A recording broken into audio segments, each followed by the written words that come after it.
다 함께 묵도하심으로 주일 예배 드리겠습니다.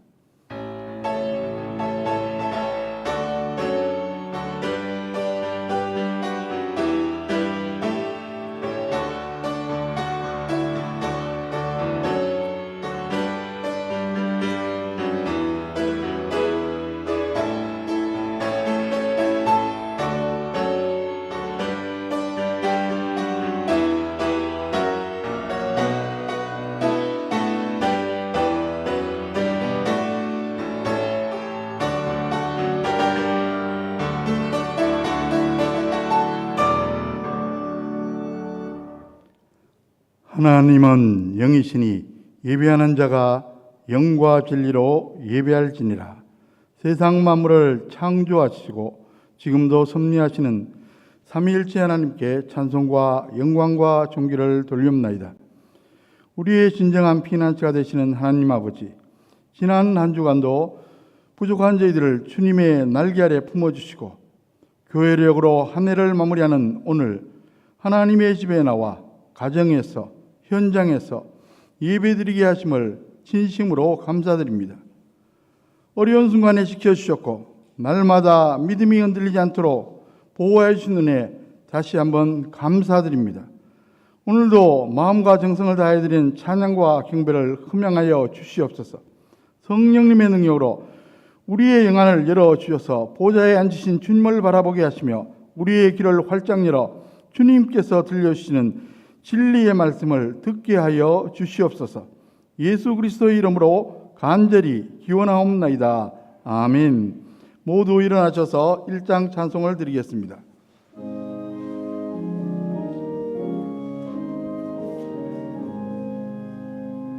만복의 근원 하나님, 온 백성 찬송 드리고 전천사여 찬송하세.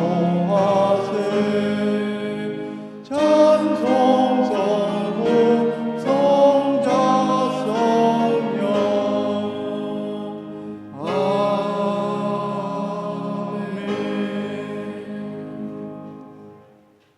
교독문은 제31번 시편 68편입니다. 함께 교독하시겠습니다. 하나님이 일어나시니 원수들은 흩어지며 주를 미워하는 자들은 주 앞에서 도망하리이다. 연기가 불려가듯이 그들을 몰아내소서.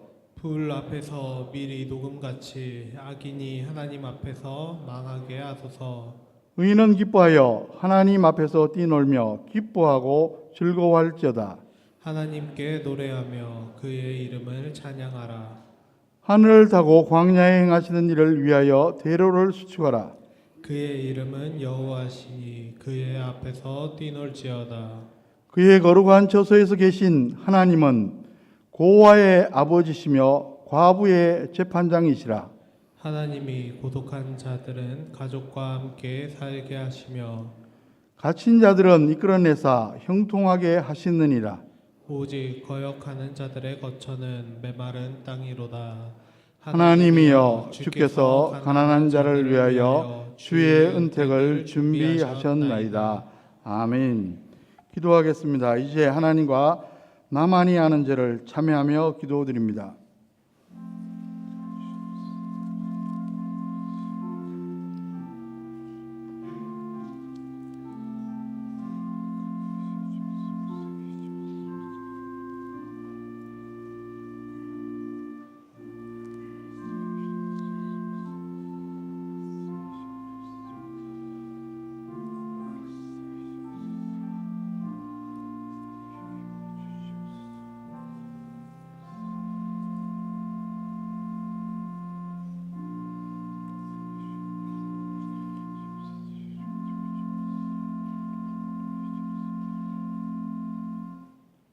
불꽃 같은 눈으로 사람의 마음과 생각을 두루 감찰하시는 하나님 아버지 앞에서는 그 어떤 죄악이라도 우리가 숨길 수 없음을 아나이다. 주님께서 늘 우리에게 베풀어 주신 은혜는 너무나 크고 많습니다. 그러나 저희들은 주님께서 주신 귀한 은혜에 감사할 줄 모릅니다. 주님을 본받아 오냐고 겸손하게 현장에서 살아야 했건만 저희들의 말과 행동은 거칠고 조급하였습니다. 주일에는 하나님의 자녀로 행동하지만 평일에는 믿음 없는 세속의 사람으로 산 적도 있습니다. 하나님의 선한 일을 하라고 건강과 물질과 직장을 주셨지만 어느 사이 저희들은 물질의 노예가 되어 있습니다.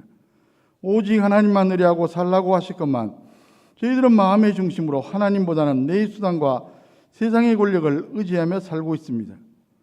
하나님께 영광 돌리며 사는 것이 성도의 본분이라는 것을 잘 알고 있으면서도 저희들은 하나님께 예배하며 경배하기를 소홀히 했습니다. 이 모든 죄를 진실로 회개하오니 다 용서하여 주시옵소서. 우리 힘만으로는 죄의 권세를 이길 수 없사오니 성령님의 능력으로 도와 주시옵소서. 예수님의 이름으로 이 참여하는 기도를 드리옵나이다. 아멘. 만일 우리가 우리 죄를 자백하면 그는 미쁘시고 의로우사 우리 죄를 사하시며 우리를 모든 불의에서 깨끗하게 하실 것이요 그런즉 누구든지 그리스도 안에 있으면 새로운 피조물이라 이전 것은 지나갔으니 보라 새 것이 되었도다. 아멘. 사도신경으로 신앙 고백하시겠습니다. 나는 전능하신 아버지 하나님 천지의 창조주를 믿습니다. 나는 그의 유일하신 아들 우리 주 예수 그리스도를 믿습니다. 그는 성령으로 잉태되어 동정녀 마리아에게서 나시고 본디오 빌라도에게 고난을 받아 십자가에 못 박혀 죽으시고 장사된 지 사흘 만에 죽은 자 가운데서 다시 살아나셨으며 하늘에 오르시어 전능하신 아버지 하나님 우편에 앉아 계시다가 거기로부터 살아있는 자와 죽은 자를 심판하러 오십니다. 나는 성령을 믿으며 거룩한 공교회와 성도의 교제와 죄를 용서받는 것과 몸의 부활과 영생을 믿습니다. 아멘. 다 자리에 앉으셔서 찬송가 23장 만입인에게 있으면 찬송 드리겠습니다.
다 같이 기도하겠습니다.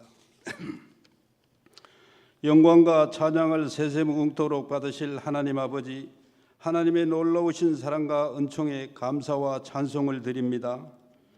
오늘 또 우리가 코로나19 재확산으로 다 함께 모여 예배 드리지 못하고 대면 및 비대면 영상 예배로 드리지만 이 예배가 하나님께서 기뻐하시는 영적인 산제사가 되기를 원하오며 주님을 사모하는 간절한 마음으로 드리오니 흠양하시고 받아 주시옵소서.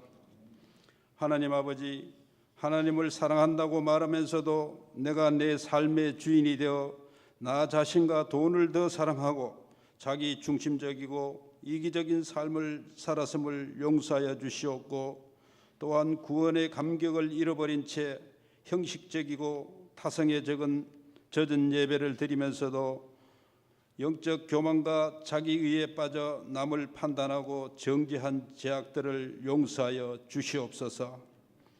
우리에게 믿음에 믿음을 다하여 주시고 주님의 뜻을 따라 살 수 있는 은혜를 허락하여 주셔서 날마다 주님을 닮아가며 주님의 영광을 나타내는 성도들이 되게 하옵소서. 하나님 아버지, 이제 수능 시험도 곧 다가오고 올 한 해도 한 달여밖에 남지 않았습니다. 열심히 준비한 우리 학생들 끝까지 최선을 다할 수 있도록 건강도 지켜주시고 좋은 성적 낼 수 있도록 도와주시옵소서. 얼마 남지 않은 올 한 해도 연초에 계획했던 일들을 잘 마무리할 수 있도록 도와주시고 새로운 한 해를 잘 계획하고 준비해서 새해를 맞이할 수 있도록 도와주시옵소서. 하나님 아버지, 이 나라와 이 민족이 다시금 한마음으로 기도하는 민족으로 변화되게 하여 주시옵소서. 위정자들에게 정직한 마음을 주셔서 네 편 내 편 편가르지 않고 반대의 목소리를 내는 국민들도 잘 포용해서 화합하고 협력해서 이 땅의 진정한 통치자가 하나님임을 깨닫게 하시고 하나님을 두려워하며 국민을 위하는 상생의 정치를 할 수 있도록 도와주시옵소서. 다시 확산되고 있는 코로나19로부터 이 민족을 지켜주시고 더 이상 확산되지 않게 하루속히 종식되어 하나님 앞에 예배드리는 것이 방해받지 못하게 하시고 무너진 경제가 다시 살아나게 하여 주시옵소서. 사랑의 하나님, 우리 장안의 성도들과 가정을 위해 기도합니다. 코로나19로 사회적 거리두기로 생활이 자유롭지 못하고 예배도 마음 놓고 드릴 수 없는 힘들고 어려운 시간을 보내고 있습니다. 주님, 이럴 때일수록 영적 상태를 점검하게 하시고 하나님 앞에서 신실한 주의 백성들로 살아갈 수 있도록 은총 베풀어 주시옵소서. 또 저희들의 부족함을 아시는 주님, 모든 것을 넉넉하게 채워주셔서 언제나 헌신 봉사할 수 있는 넉넉한 마음을 주옵시고 믿음이 연약하거나 병든 성도들에게는 강하고 담대한 믿음을 주시고 치료의 강선을 비추사 깨끗하게 치료하여 주시옵소서. 이 시간 말씀 전하실 목사님 성령의 능력으로 붙들어 주셔 육신의 강건함도 지켜주시고 성령 충만하게 하셔서 그 말씀을 통하여 주님의 음성을 듣는 귀한 시간 되게 하옵소서. 추운 날씨에 여러 모양으로 예배를 위해 알게 모르게 수고하시는 우리 성도님들 성령께서 붙들어 주셔서 늘 기쁨으로 충만케 하옵소서. 아름답게 정성껏 준비하는 찬양을 흠양하여 주시고 주님 홀로 영광 받아 주시옵소서. 예배의 시종을 주님께서 의따가오며 예수 그리스도의 이름으로 간절히 기도하옵나이다. 아멘.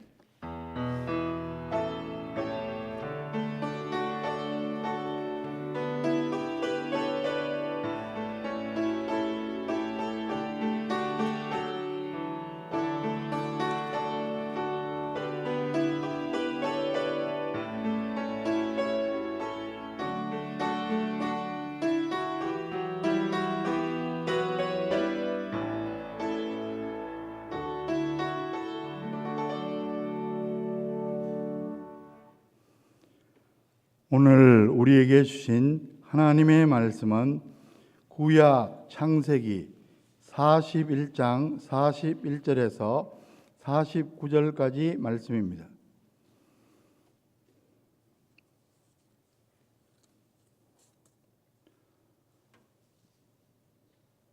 바로가 또 요셉에게 이르되 내가 너를 애굽 온 땅의 총리가 되게 하노라 하고 자기의 인장반지를 빼어 요셉의 손에 끼우고 그에게 세마포 옷을 입히고 금사슬을 목에 걸고 자기에게 있는 버금수레에 그를 태우매 무리가 그의 앞에서 소리 지르기를 엎드리라 하더라. 바로가 그에게 애굽 전국을 총리로 다스리게 하였더라. 바로가 요셉에게 이르되 나는 바로라. 애굽 온 땅에서 내 허락이 없이는 수족을 놀릴 자가 없으리라고 그가 요셉의 이름을 사브낫 반네아라 하고 또 온의 제상 보디베라의 딸 아스낫을 그에게 주어 아내로 삼게 하니라. 요셉이 나가 애굽 온 땅을 순찰하니라. 요셉이 애굽 왕 바로 앞에 설 때에 30세라. 그가 바로 앞을 떠나 애굽 온 땅을 순찰하니 7해 북년에 토지 소출이 심히 많은지라. 요셉이 애굽 땅에 있는 그 7년 곡물을 거두어 각 성에 저장하되 각 성읍 주위에 밭의 곡물을 그 성읍 중에 쌓아두매 쌓아둔 곡식이 바다 모래같이 심히 많아 세기를 그쳤으니 그 수가 한이 없음이었더라. 아멘.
아멘.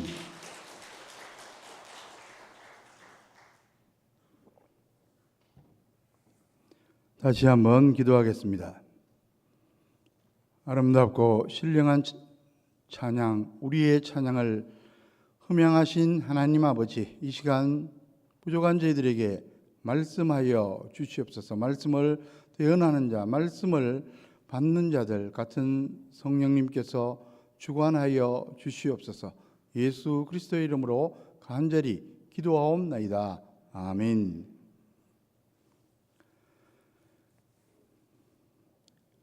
미국 제약회사 화이자가 독일 바이오엔테크와 손을 잡고 신종 코로나 바이러스 감염증 코로나19 백신 개발에 성공했다는 소식에 전 세계인들이 흥분하고 있습니다.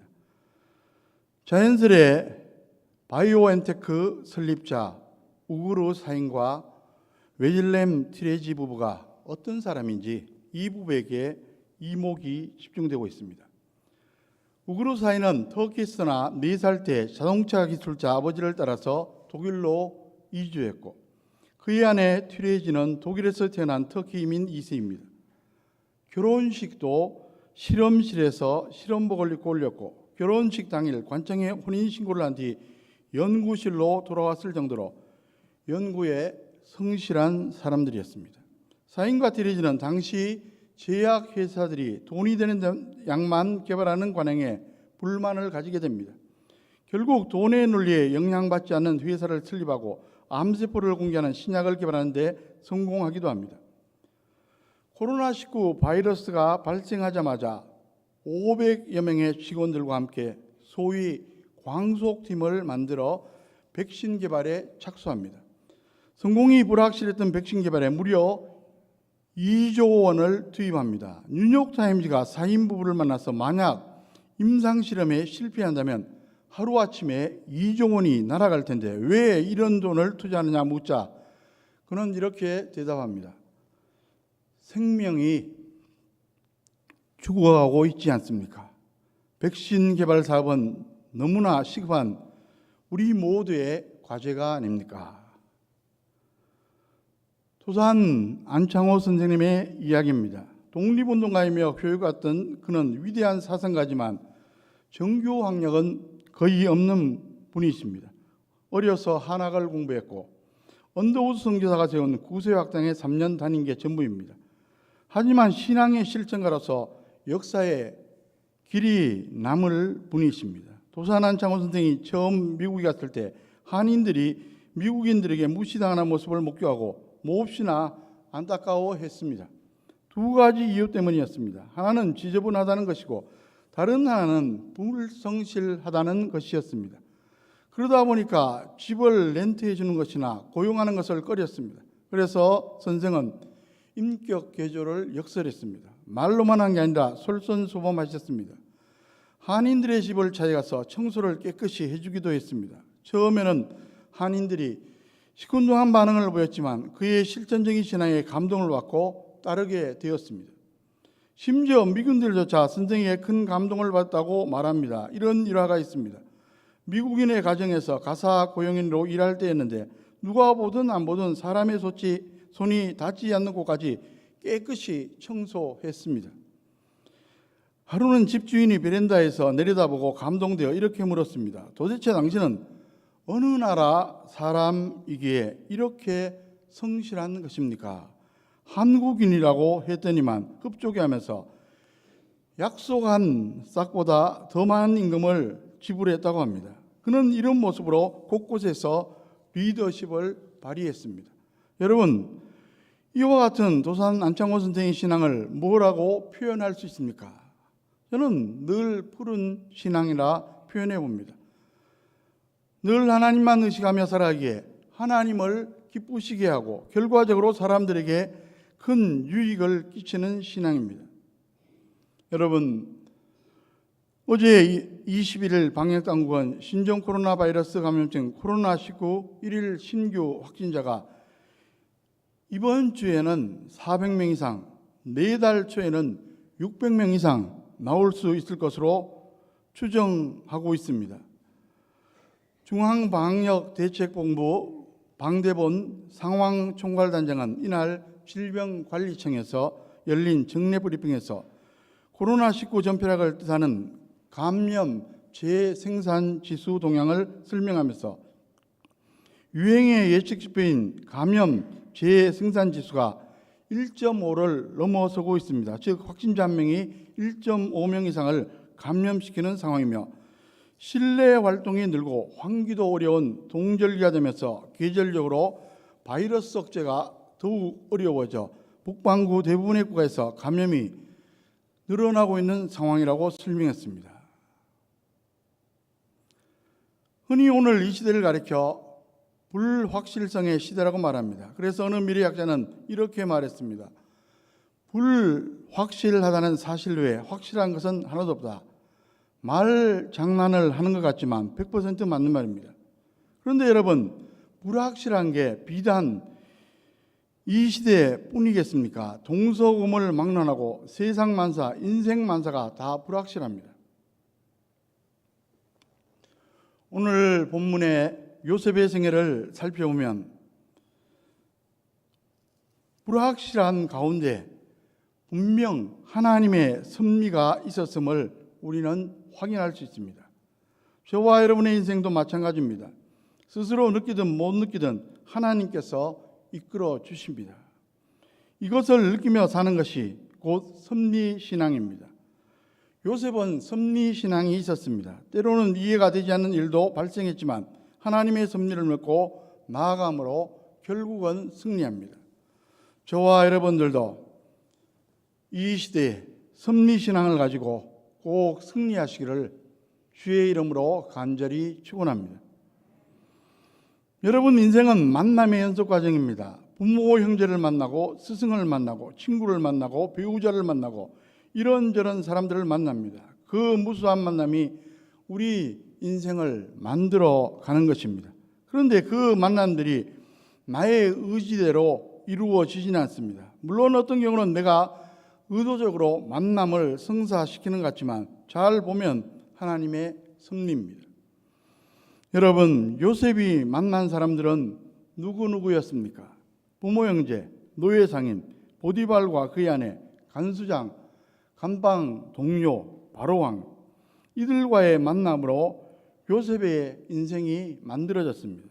그런데 흥미로운 것은 좋은 사람을 만나면 좋지만 때로는 나쁜 사람을 만나도 하나님의 섭리 가운데 합력해서 선을 이루며 잘 되는 수가 있습니다. 요셉이 보디발의 아내 만난 것을 생각해 보십시오. 악연입니다. 그런데 그 여자 때문에 감옥에 들어갔고 거기서 술 맡은 관원장을 만났고 그로 인해 바로왕을 만나 애굽의 총리가 되었습니다. 그렇다면 여러분, 그 여자를 어떻게 하면 좋겠습니까? 상을 줘야 합니까? 벌을 줘야 합니까? 여기서 우리는 중요한 사실을 발견하게 됩니다. 내가 신앙생활을 바로 하면 심지어 악한 사람을 만나도 하나님께서 좋은 결과로 바꾸어 주신다는 사실입니다.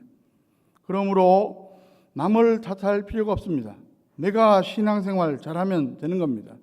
성경에 보면 여러 인물들 가운데 대표적으로 요셉이 성실함을 가지고 있었습니다. 많은 사람들이 신앙생활을 해도 한결같이 못하고 변질되는 경우가 얼마나 많은지 모릅니다. 고난이 닥치면 낙심하거나 원망하고 성공하면 교만한 나머지 하나님을 멀리하기 일쑤입니다. 이처럼 조건이나 상황이 바뀐다고 신앙이 흔들리면 곤란합니다. 그런 신앙은 결코 온전한 신앙이라고 말할 수 없습니다. 어떤 경우에도 변질되지 않는 늘 푸른 신앙이 좋은 신앙입니다. 그러면서 세월이 갈수록 아름답게 성화되는 신앙이 진짜 좋은 신앙입니다. 구약 잠언 4장 18절을 보면 성도의 바람직한 신앙을 이렇게 설명하고 있습니다. 의인의 길은 돋는 햇살 같아서 크게 빛나 한낮에 광명에 이르거니와 새벽녘에 희미하게 시작된 햇빛이 시간이 갈수록 점점 더 밝아져 한낮에는 중천의 해가 떠서 찬란한 빛이 되는 것과 같습니다. 그러니까 성실한 신앙은 하나님을 경외하는 가운데 꾸준함과 점진적인 생활을 경험하는 것입니다. 세월이 흘러 육체는 비록 쇠할지라도 속사람, 즉 영혼과 인격은 갈수록 성화되는 것입니다.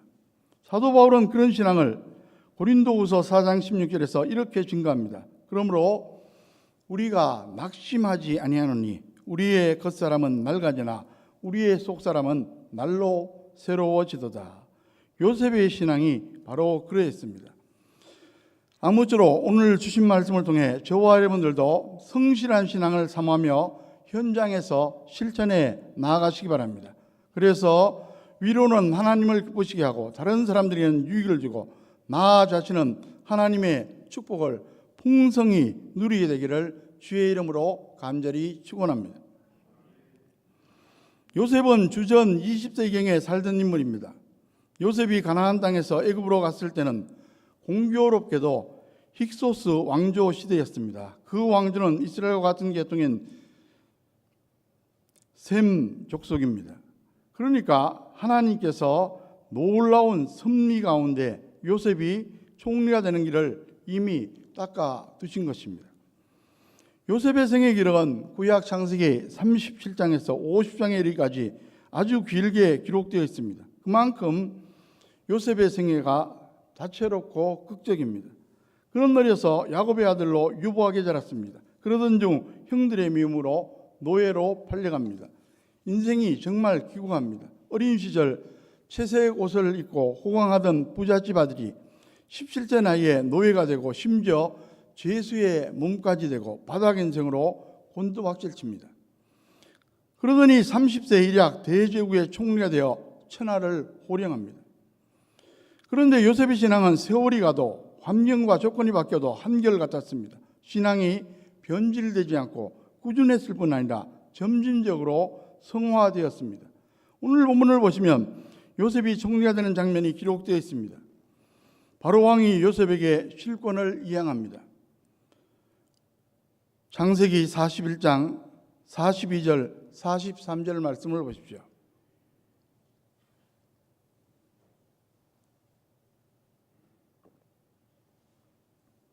자기의 인장 반지를 빼어 요셉의 손에 끼우고 그에게 세마포옷을 입히고 금사슬을 목에 걸고 자기에게 있는 버금수레에 그를 태우매 무리가 그의 앞에서 소리 지르기를 엎드리라 하더라. 바로가 그에게 애굽 전국을 총리로 다스리게 하였더라.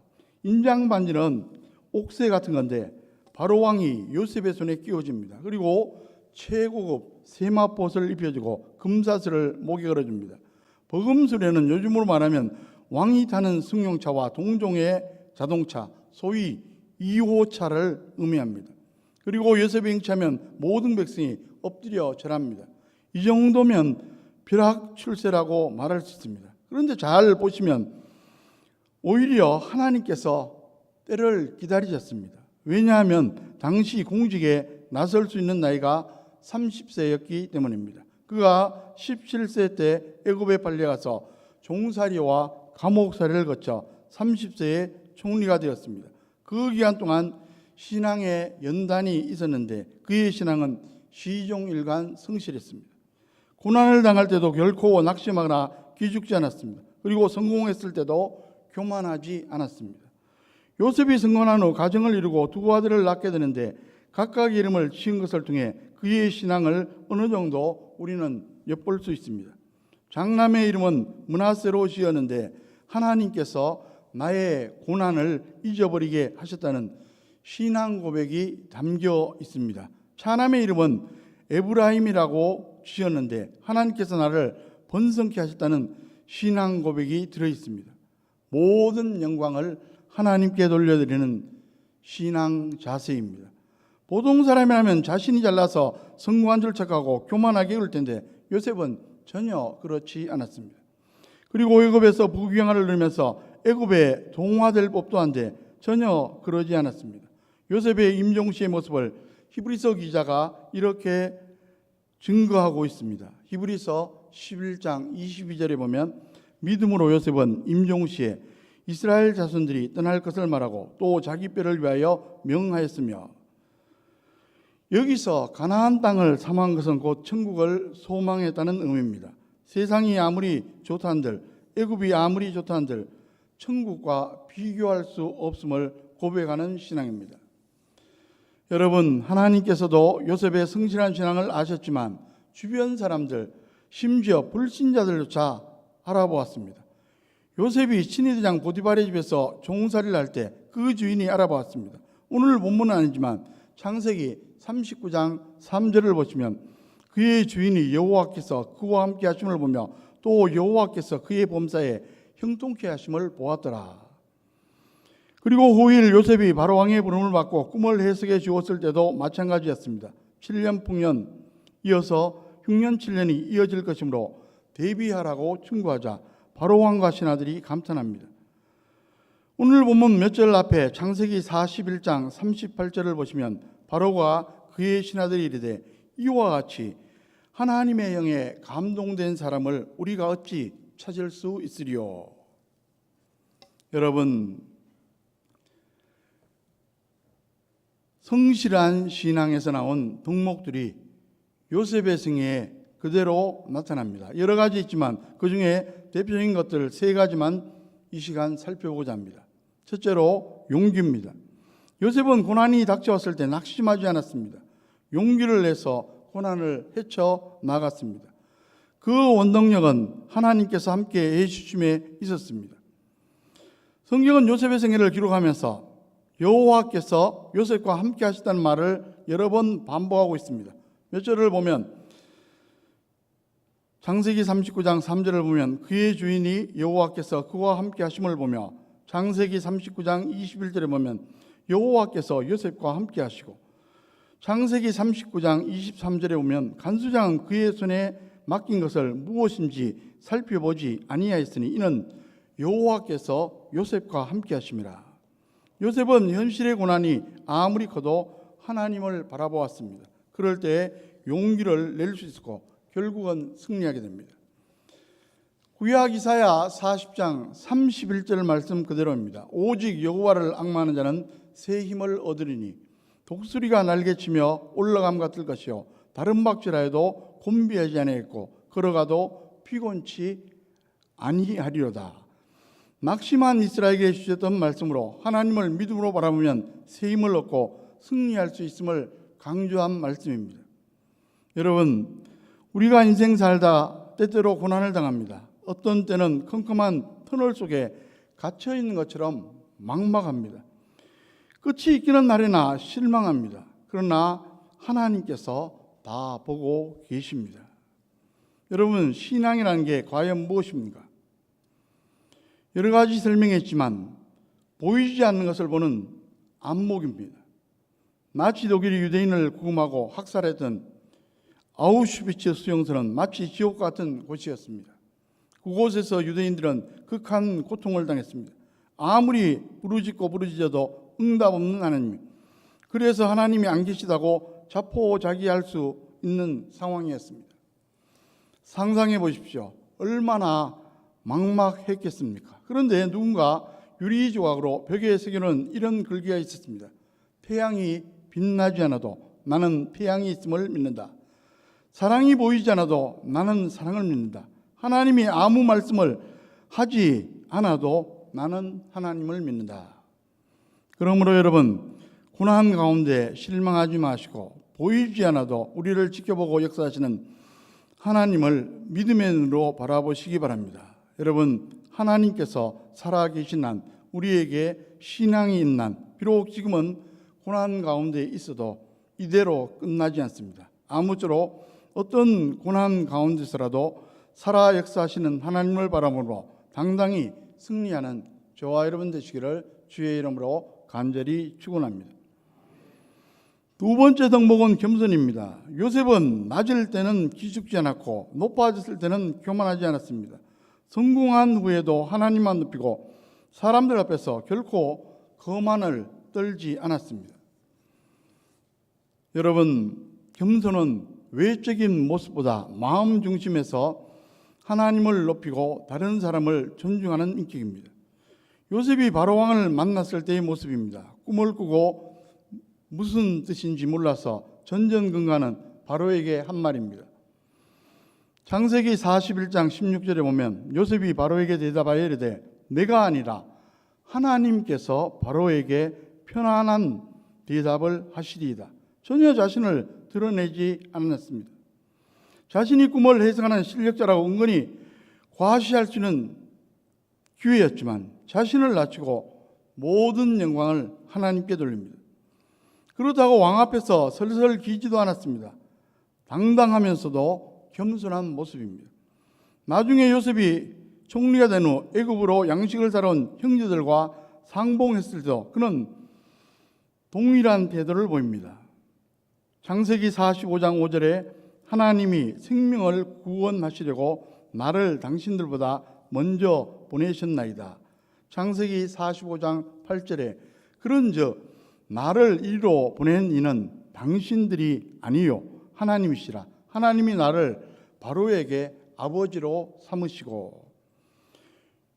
요셉은 벼락출세했다고 자랑하고 거들먹거리지 않았습니다. 오직 하나님의 은혜라고 고백합니다. 말끝마다 하나님께 영광을 돌렸습니다. 독일의 음악가 바하는 겸손한 신앙이었습니다. 작곡을 하고 악보를 쓸 때마다 여백에 이렇게 표시를 했다고 합니다. SDG 라틴어인데 솔리 데오 글로리아의 약자입니다. 오직 하나님께 영광을, 그런 뜻입니다. 작곡한 게 자신의 지지로 한 게 아니라는 것입니다. 하나님께서 영감을 주시고 은혜를 베풀어 주셔서 한 것이기에 오직 하나님께 영광을 돌린다는 뜻입니다. 여러분, 하나님께서는 겸손한 사람을 좋아하십니다. 스스로 높아지려고 애를 쓰는 사람은 불신앙의 사람입니다. 하나님께서는 겸손한 사람에게 은혜를 베풀어 주시고 기회가 될 때 반드시 그를 높여주십니다. 세 번째 덕목은 사랑입니다. 요셉은 용기와 겸손 그리고 사랑의 사람이었습니다. 감옥에 갇혔을 때 자기 코가 석자였지만 지수를 사랑으로 잘 보살펴줍니다. 창세기 40장 7절에 요셉이 그 주인의 집에 자기와 함께 갇힌 바로의 신하들에게 묻되 어찌하여 오늘 당신들의 얼굴에 근심의 빛이 있나이까. 요셉은 사랑의 사람이었음을 알 수가 있습니다. 또 요셉이 형들에게 당한 것을 생각하면, 보디발의 아내에게 당한 것을 생각하면 한이 맺힐 수도 있습니다. 그런데 그는 그들을 깨끗이 용서합니다. 보디발의 아내에 대한 언급은 없지만 용서했을 것으로 추측 가능합니다. 그가 형제들과 상봉했을 때의 모습입니다. 창세기 45장 2절 요셉이 큰 소리 오니 애굽 사람에게 들리며 바로의 궁중에 들리더라. 그는 사랑의 사람이었습니다. 눈물의 사람이었음을 알 수가 있습니다.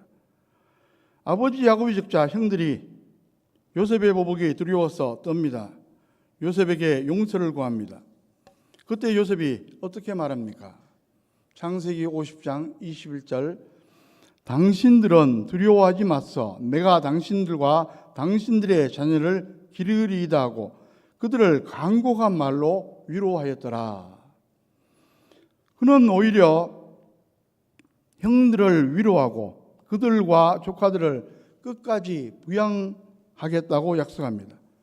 사랑을 베푼 것입니다. 이와 같이 성실한 요셉의 모습은 모든 신앙인들의 귀감입니다. 세월이 가도 환경과 상황이 바뀌어도 변질되지 않고 오히려 청청하게 빛나는 신앙입니다. 성경은 성실을 누누이 강조합니다. 그 중에 골로새서 3장 23절을 보면 이런 말씀이 나와 있습니다. 무슨 일을 하든지 마음을 다하여 죽게 하듯하고 사람에게 하듯 하지 말라. 매사에 주님을 위해 하듯이 성실하게 일하는 말씀입니다. 많은 사람들이 누가 보면 하는 척하고 안 보면 얼렁뚱땅합니다. 그러나 하나님께서는 언제 어디서나 다 보고 계십니다. 그 사실을 아는 성도라면 당연히 일관성 있게 충성하게 됩니다.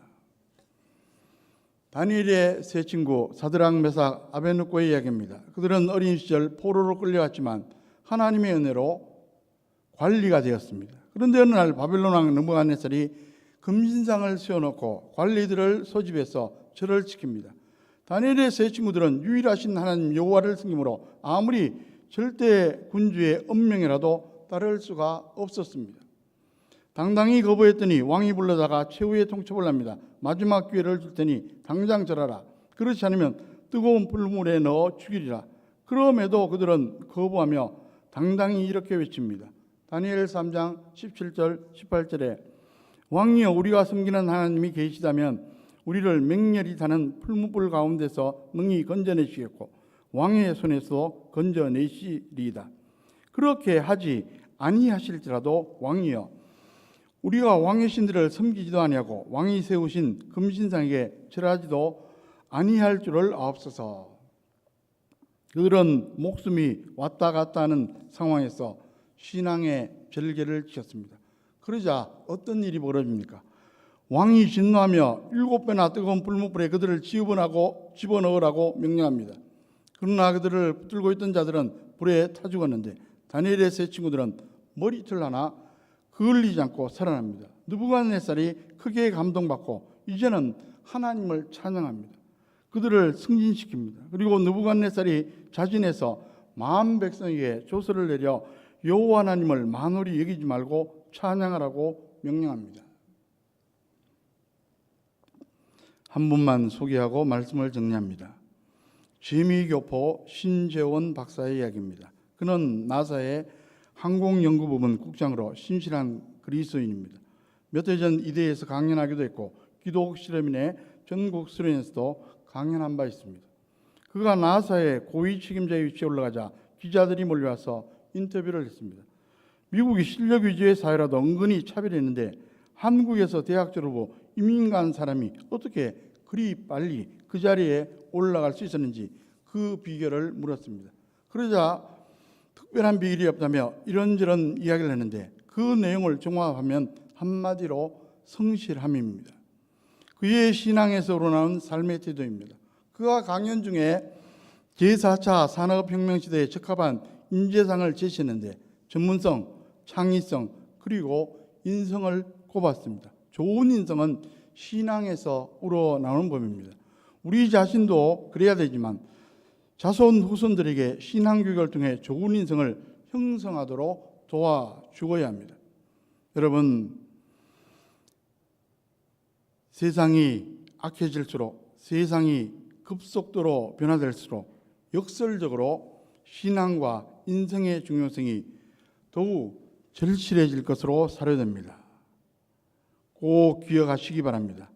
하나님께서는 언제 어디서 무엇을 하는지 항상 우리를 보고 계십니다.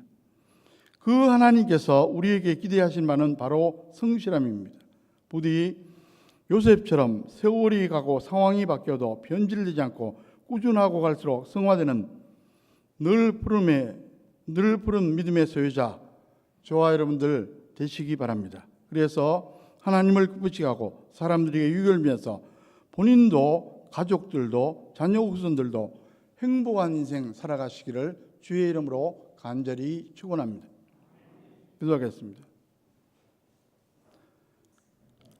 하나님 아버지, 코로나19가 재확산되는 그러한 시점입니다. 저희들 더욱더 하나님을 의지하고 또 질서를 지키며 규칙을 잘 지킬 수 있도록 지혜와 명철과 또 용기를 허락하여 주시옵소서. 이 시간 특별히 간구합니다. 이제 얼마 남지 않은 입생 자녀 또 후손들을 둔 분들이 있습니다. 주님께서 함께 하시고 마음을 편케 하시고 끝까지 최선을 다해 실력 잘 발휘할 수 있도록 도와주시옵소서. 이 시간 환자들을 위해서 간절히 기도합니다. 육신의 약함으로 인해서 또 병원에 입원한 분도 있습니다. 중환 환자들도 있습니다. 주님 역사하여 주시옵소서. 약한 부분을 보수하여 주시며 병원에서 잘 치료받고 퇴원할 수 있도록 도와주시옵소서. 중환 질환에서도 노인받을 수 있도록 하나님께서 특별한 은혜 베풀어 주시옵소서. 또 장례를 지내는 가정도 있습니다. 그 가정을 위로하시고 천국의 소망 가운데 모든 장례 절차 부족함이나 실수 없이 잘 감당할 수 있도록 도와주시옵소서.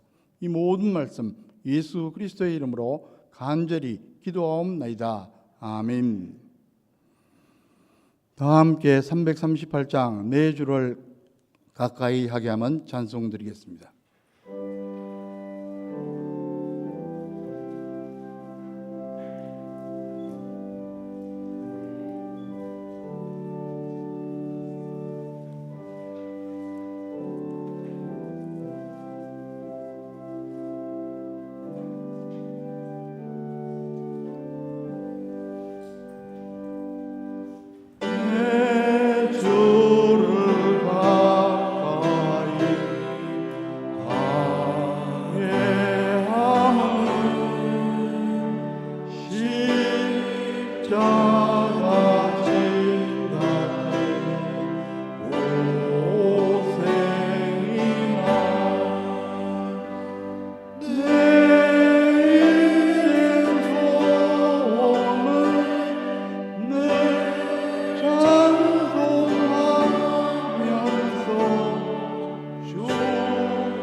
모두 일어나셔서 봉헌하시겠습니다.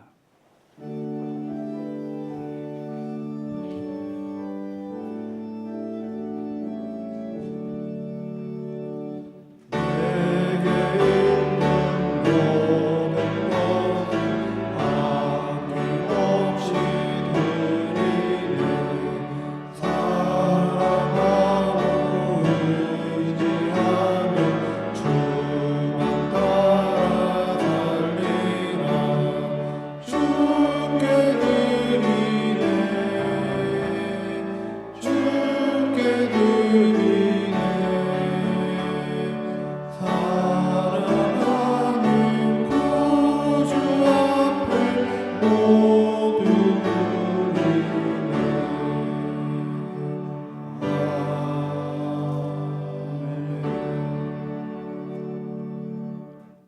온 인류의 역사를 주관하시며 우리 한 사람 한 사람 생사화복을 주관하시는 전능하신 하나님 아버지, 지난 한 주 동안도 주님의 날개 아래 보호해 주시고 오늘 이렇게 예배당에 나와 혹은 가정에서 현장에서 예배드리게 하심을 진심으로 감사드립니다.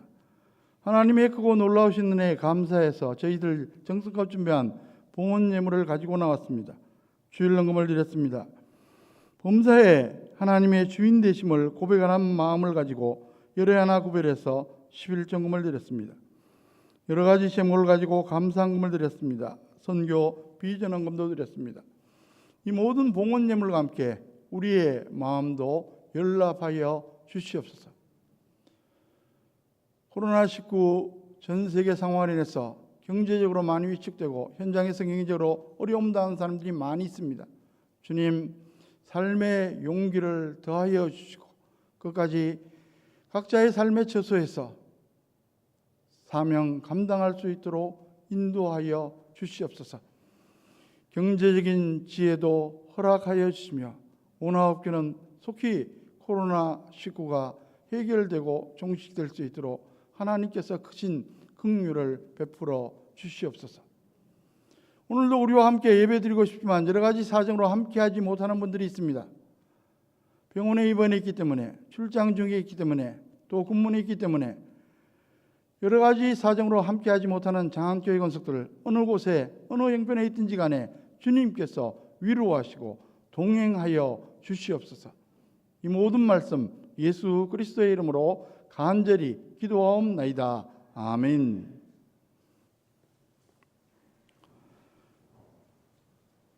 오늘 낮 예배 후에 권사의 원례가 대예배 시대였습니다. 여러분들 형편대로 해주시기 바랍니다.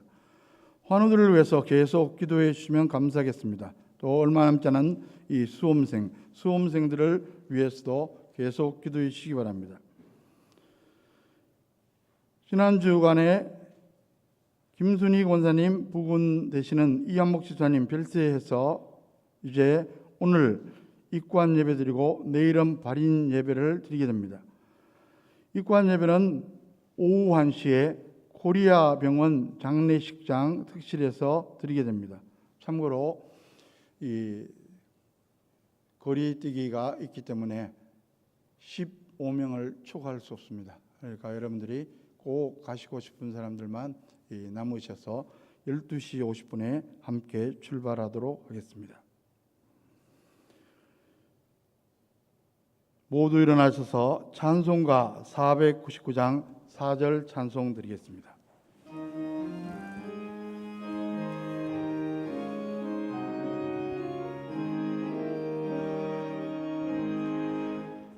온전함아 승리의 그날에 영광과 찬송 주께 드리네. 속죄함이 구원받았으니 기쁘게 할렐루야 부르세. 큰 권세 주께 있으니 큰 권세 주께 있으니 너는 가서 주의